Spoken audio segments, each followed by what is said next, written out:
Hi everyone, स्वागत है आप सभी का आपके अपने यूट्यूब चैनल एस के स्टडी इन्फॉर्मेशन पे।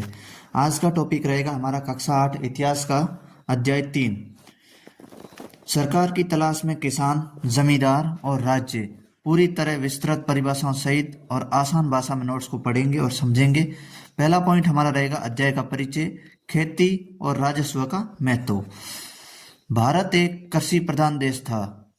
यहाँ के किसान खेती करते थे, जमीन जोतते थे, साथ ही राज्य को कर लगान देते थे और बदले में सुरक्षा व प्रशासन पाते।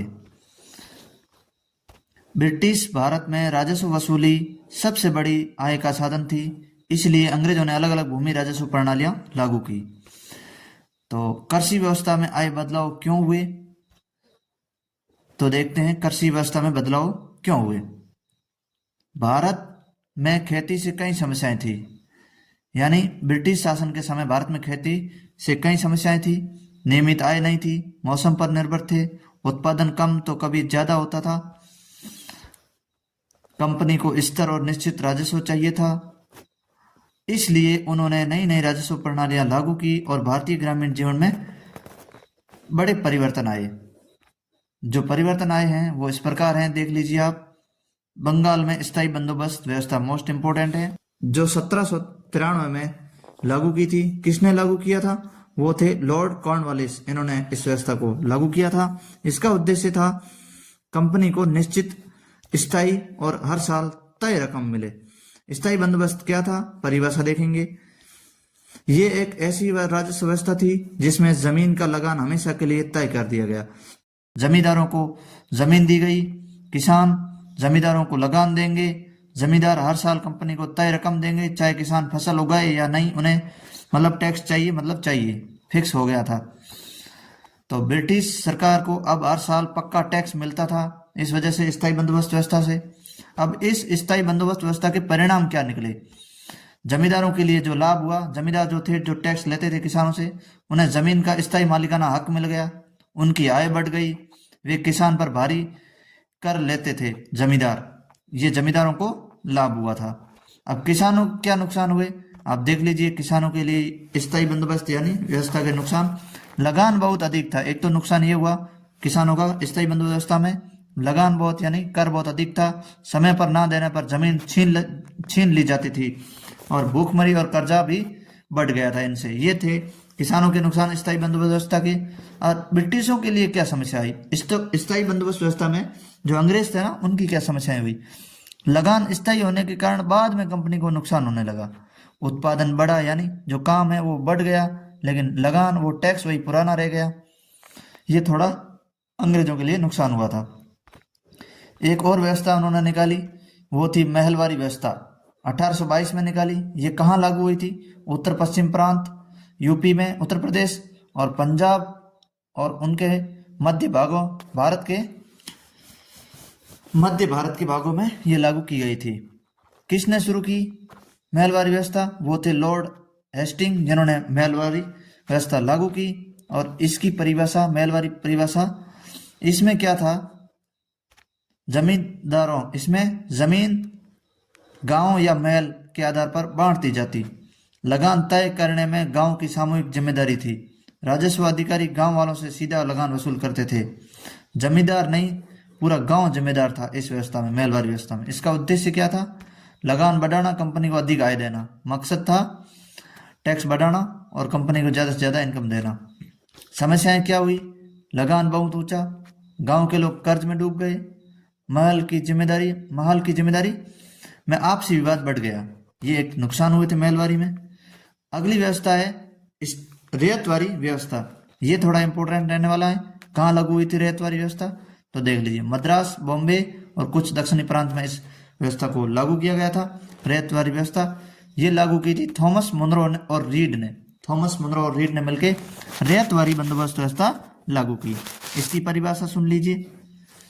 इसकी परिभाषा, इसमें किसान रैयत को ही जमीन का मालिक माना गया, यानी जो किसान है वही जमीन का मालिक होगा। किसान सीधे कंपनी को कर देगा, कोई जमींदार बीच में नहीं था इस व्यवस्था में, रैयतवारी व्यवस्था में। इसमें किसानों के अधिकार आप देखिए। किसानों के अधिकार यानी जमीन किसान बेच सकते थे, किराए पर दे सकते थे। कठिनाइयाँ क्या आई, इसमें भी कर बहुत अधिक था, हर साल बढ़ाया जाता था, किसान कर्जे में फंसते जा रहे थे। अब है नकदी फसलों का दबाव और ब्रिटिश नीतियां, वो देखेंगे, अगले हमारा पॉइंट रहेगा। कंपनी ने किसानों पर दबाव डाला कि वे ऐसी फसलें उगाएं जैसे कपास, नील, अफीम और गन्ना जैसी फसलें, उसके साथ तंबाकू। इन फसलों को उगाएं क्योंकि ये यूरोप में बिकती थी, इसलिए कंपनी ने जोर दिया कि इन फसलों को उगाया जाए। अब इनमें किसानों की क्या समस्या आई, खाद्य फसलें कम हो गई, यानी जो खाने योग्य फसलें हैं वो कम हो गई, भूखमरी इससे भी बढ़ गई, कीमतें गिरती बढ़ती रही। ये समस्याएं किसानों को हुई इस व्यवस्था से, यानी नकदी फसलों का दबाव और ब्रिटिश नीतियां ये थी, तो इनसे ये समस्या हुई किसानों को। अब है नील की खेती और किसान की दुर्दशा। इनमें से नील की खेती में क्या समस्याएं आई वो देखेंगे। नील एक नीला रंग का था जिसकी यूरोप में भारी मांग थी, कपड़े पर रंगाई की जाती थी। अंग्रेजों ने नील किसानों पर क्यों थोपा, ये इंपॉर्टेंट रहने वाला है, क्योंकि कपड़े कारखानों में इस रंग की बहुत मांग थी। इंपॉर्टेंट लाइन होने वाली ये, भारत की मिट्टी नील के लिए उपयुक्त थी, ये भी मोस्ट इंपोर्टेंट दो लाइनें हैं। नील पर क्यों थोपा अंग्रेजों ने, क्योंकि भारत में ये ज्यादा उगने वाला पौधा था और इस पर कपड़े कारखानों के लिए इस रंग की बहुत मांग थी।